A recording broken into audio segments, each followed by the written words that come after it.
જય શ્રી કૃષ્ણ. વિદ્યાર્થી મિત્રો, આપણે પહેલો પાઠ પૂરો કર્યો. તમને ખબર હશે કે 27 જુલાઈથી આપણે એકમ કસોટી લેવાની છે. તો એ કસોટી માટે થોડીક વિકલ્પો, પ્રશ્નો, મોટા પ્રશ્નોની તૈયારી તમારે કરવી પડશે. શુક્રવારે હું તમને ટાઈમ ટેબલ મુજબ પહેલા પાઠના પ્રશ્નો 2, 3 અને 5 ગુણના પ્રશ્ન તમને હું ફોટો પાડીને મોકલીશ, જે તમારે તૈયાર કરવાના.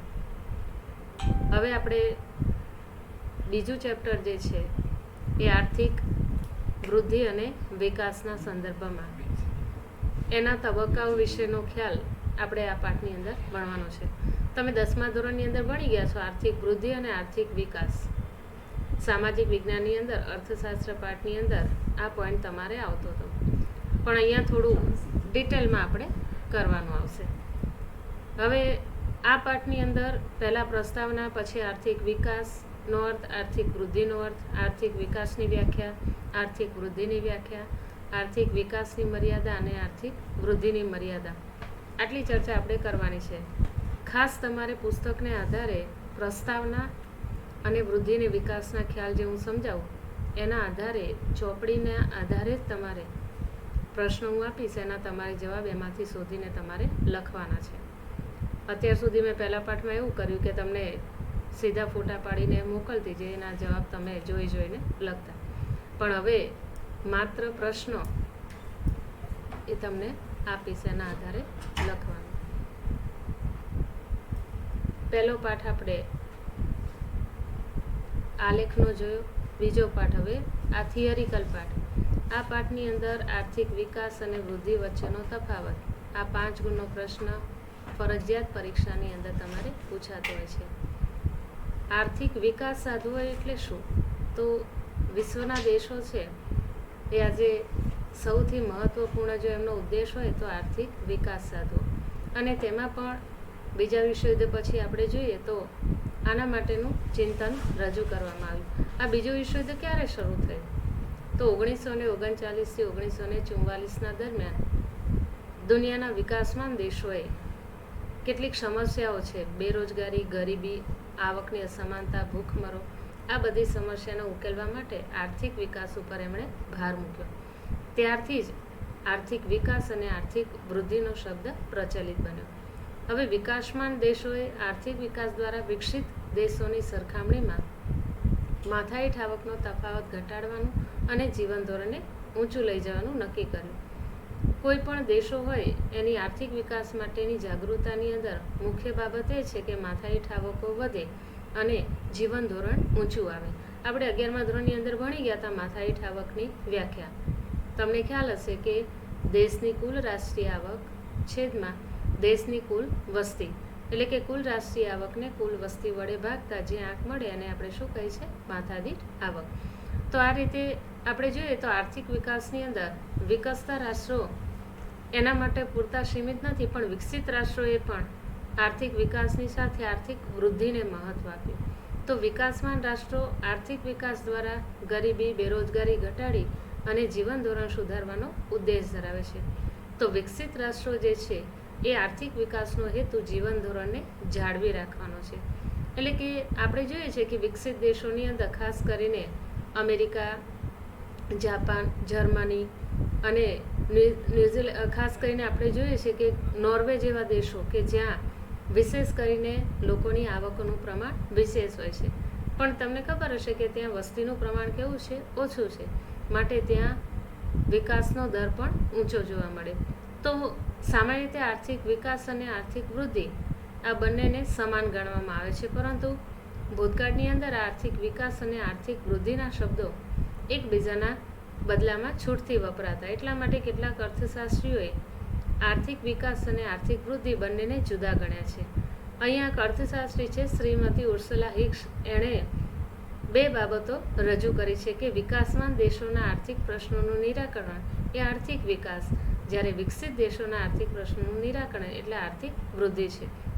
આ તમારે વ્યાખ્યા પૂછાય છે કે શ્રીમતી ઉર્સુલા હિક્સના મતે આર્થિક વૃદ્ધિ અને આર્થિક વિકાસની વ્યાખ્યા આપો. તો તમારે એના વિશે સમજાવવાનું. વિકાસમાન દેશો એટલે કયા? તો એ જેમાં ભારત, પાકિસ્તાન, ચીન આવા દેશો કે જે વિકાસમાન દેશો છે. જ્યારે આર્થિક વિકસિત દેશોની અંદર અમેરિકા, જાપાન, જર્મની જેવા દેશો કે જે આર્થિક પ્રશ્નોના નિરાકરણ માટે આર્થિક વૃદ્ધિને મહત્વ આપે છે.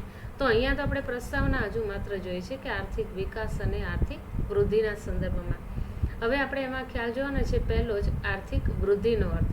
હવે વૃદ્ધિ એટલે શું? તો વૃદ્ધિ એટલે આર્થિક વૃદ્ધિ. આર્થિકનો અર્થ થાય છે કે આવકની પરિસ્થિતિ. અર્થશાસ્ત્રની અંદર તમે 11મા ધોરણની અંદર પણ ભણી ગયા હતા કે આર્થિક પ્રવૃત્તિ કોને કહેવાય. તો આપણે જોયું હતું કે કોઈ પણ વ્યક્તિ હોય ચીજવસ્તુ કે સેવાના વિનિમય દ્વારા આવક અને ખર્ચ કરી અને જે આવક પ્રાપ્ત કરે એને આપણે આર્થિક પ્રવૃત્તિ કહીએ. તો એ આર્થિકનો અર્થ જ એ થાય છે કે નાણાકીય બાબતોને મહત્વ આપ્યું. તો આ આર્થિક વૃદ્ધિને લાંબા ગાળા દરમિયાન અર્થતંત્રની અંદર ચીજવસ્તુના કુલ ઉત્પાદનના વધારા સાથે સંબંધ છે. હવે તમને પ્રશ્ન એમ પૂછાય કે આર્થિક વૃદ્ધિનો સંબંધ શાની સાથે છે? તો અર્થતંત્રની અંદર જે ચીજવસ્તુઓ છે એના કુલ ઉત્પાદનના વધારા સાથે. હવે કોઈ પણ ચીજવસ્તુનું ઉત્પાદન, દાખલા તરીકે મોટરસાયકલ કે કારનું ઉત્પાદન, તો એ ઉત્પાદનના વધારા સાથે કેટલી આવક પ્રાપ્ત થઈ જેના કારણે દેશની આર્થિક વૃદ્ધિનો દર ઊંચો આવે, તો એ વધારા સાથે એનો સંબંધ છે. આર્થિક વૃદ્ધિની અંદર વાસ્તવિક રાષ્ટ્રીય આવક અને વાસ્તવિક માથાદીઠ આવકમાં પણ નિરંતર અહીંયા વધારો થતો જાય છે.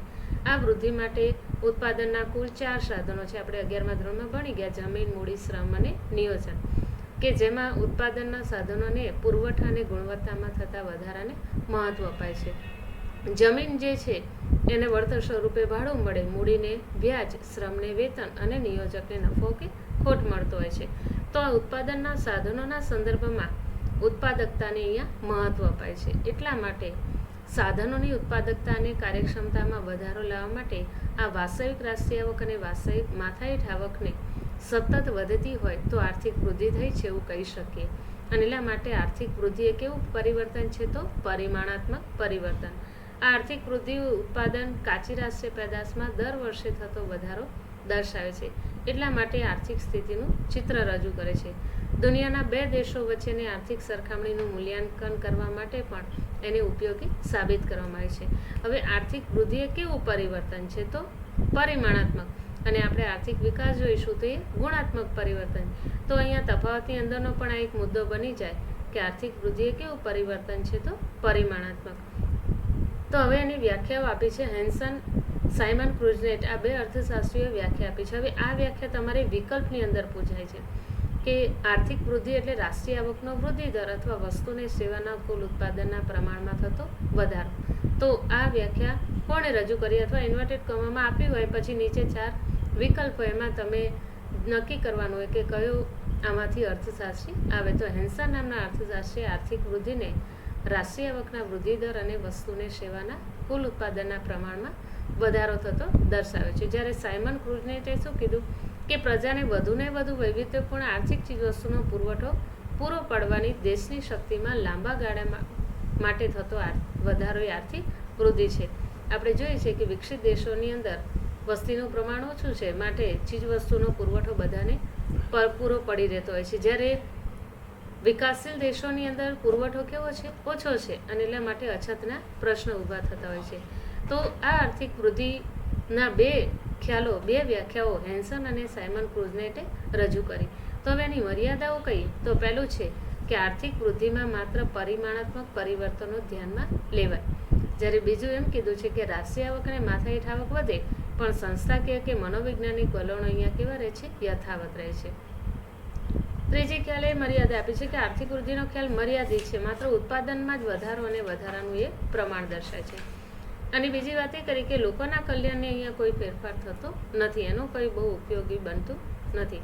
તો આર્થિક વૃદ્ધિ વિશેનો ખ્યાલ કે રાષ્ટ્રીય આવક, માથાદીઠ આવક, પરિમાણાત્મક પરિવર્તનો, મર્યાદિત બાબતોને મહત્વ અપાય, આ રીતે એને અગત્યતા અપાય છે. તો હવે બીજો ખ્યાલ છે આર્થિક વિકાસનો અર્થ. કે વિકાસ એટલે શું? તો વિકાસ એટલે આર્થિક વિકાસ. આજે એશિયા, આફ્રિકા અને લેટિન અમેરિકાના દેશો આર્થિક વિકાસ માટે સક્રિય બન્યા છે. આ આર્થિક વિકાસ ખરેખર શું છે? તો એક પ્રક્રિયા છે, સતત ચાલતી પ્રક્રિયા, અને એટલા માટે આર્થિક સુખાકારી પ્રાપ્ત કરવાનું સાધન બને છે. તો આર્થિક વિકાસની અંદર આર્થિક વૃદ્ધિ, આર્થિક સુખાકારી અને આર્થિક પ્રગતિ નો પણ અહીંયા સમાવેશ થયેલો છે. તો અહીંયા જુદા જુદા અર્થ આપેલા છે કે આર્થિક વિકાસ, આર્થિક વૃદ્ધિ, આર્થિક સુખાકારી, આર્થિક પ્રગતિ કોને કહેવાય. તો આવકના સંદર્ભમાં જે દેશો આજે સૌથી વધુ આગળ આવે છે એને આપણે આર્થિક પ્રગતિ કહીએ. તો આર્થિક વિકાસ દરમિયાન વાસ્તવિક રાષ્ટ્રીય આવક અને વાસ્તવિક માથાદીઠ આવકમાં પણ વધારો દર્શાવે છે. તો અહીંયા આ આર્થિક વિકાસની અંદર પરિમાણાત્મક ફેરફારો થતા નથી પણ ગુણાત્મક. મેં તમને હમણાં જ વાત કરી કે આર્થિક વિકાસ જે છે ગુણાત્મક પરિવર્તન દર્શાવે છે. વિકાસ એ વૃદ્ધિ કરતાં વિશેષ છે. જો અહીંયા આ બધા જે મુદ્દા આવશે ને એ તમારે તફાવતમાં ખાસ ઉપયોગી બનશે. હવે આર્થિક વિકાસ શું છે? બહુમુખી પ્રક્રિયા છે. તો આર્થિક વિકાસ એ બહુમુખી પ્રક્રિયા છે એવું કોણે કીધું? તો માઇકલ ટોડેરો નામના અર્થશાસ્ત્રીએ આ ખ્યાલ રજૂ કર્યો હતો કે આર્થિક વિકાસ એ બહુમુખી પ્રક્રિયા છે. કોઈ એક મુખ એની પાસે નથી, ઘણા બધા મુખના સંદર્ભમાં એ પ્રક્રિયાને મહત્વ અપાય છે.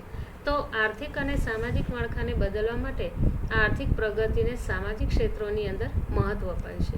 અને એટલા માટે રાષ્ટ્રીય આવકની અંદર ખેતી ક્ષેત્રનો ટકાવારી ફાળો ઘટતો જાય છે, જ્યારે ઉદ્યોગો અને સેવા ક્ષેત્રનો ફાળો વધતો જાય છે. આપણે જાણીએ છીએ કે ભારત એ ખેતી પ્રધાન દેશ છે અને સૌથી વધુ લોકો ખેતી સાથે સંકળાયેલા છે. જ્યાં સૌથી વધુ કઈ બેકારી જોવા મળે? તો પ્રચ્છન્ન. તો એ પ્રશ્ન થાય કે પ્રચ્છન્ન બેકારી એટલે શું? આપણે 11માં ભણી ગયા હતા, મેં તમને સમજાવ્યું હતું કે ખેતરની અંદર દાખલા તરીકે 10 વ્યક્તિ કામ કરતા હોય, ખરેખર ત્યાં 5 વ્યક્તિની જરૂરિયાત છે પણ 10 વ્યક્તિ રોકાયેલા છે. જે વધારાની 5 વ્યક્તિ છે શું છે? પ્રચ્છન્ન બેકાર. બીજા અર્થમાં એને ગુપ્ત બેકારો પણ આપણે કહીએ. તો આવા શ્રમિકોને અન્ય ક્ષેત્રની અંદર રોજગારી મળી શકે. જો બીજે ક્ષેત્રે કામ કરે તો એને આવક મળે, પણ એ આવક પ્રાપ્ત કરવા માટે તત્પર હોતા નથી. અને એટલા માટે આપણે ત્યાં લગભગ 69% લોકો ખેતી સાથે સંકળાયેલા છે. એટલે આપણો મુખ્ય વ્યવસાય શું છે? ખેતી.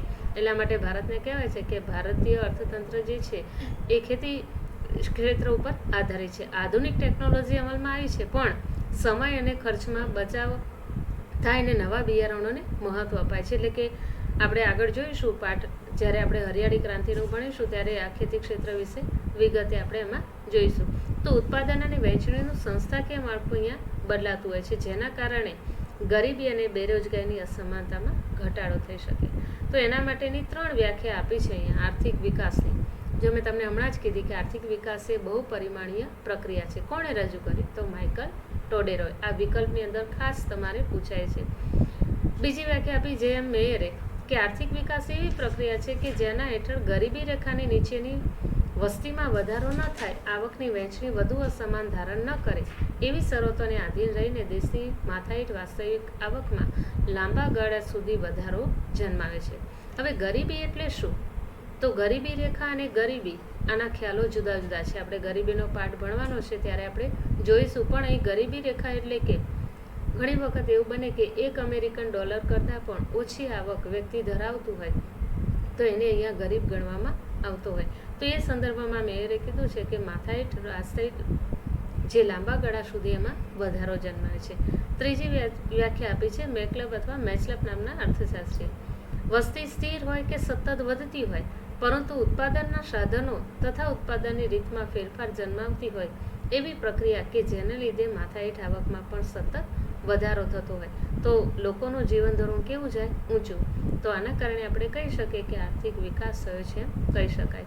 તો અહીંયા ખાસ કરીને આર્થિક વિકાસની આ 3 વ્યાખ્યાઓને મહત્વ આપે છે અને દેશના આર્થિક વિકાસની અંદર વધુ મહત્વ આપવા માટે આ બાબતોને અગત્યતા દર્શાવવામાં આવી છે. તો આ 3 વ્યાખ્યાઓ જે છે ખાસ તમારે યાદ રાખવાની, કારણ કે વિકલ્પની અંદર અને ટૂંકા પ્રશ્નની અંદર તમને પૂછાતી હશે.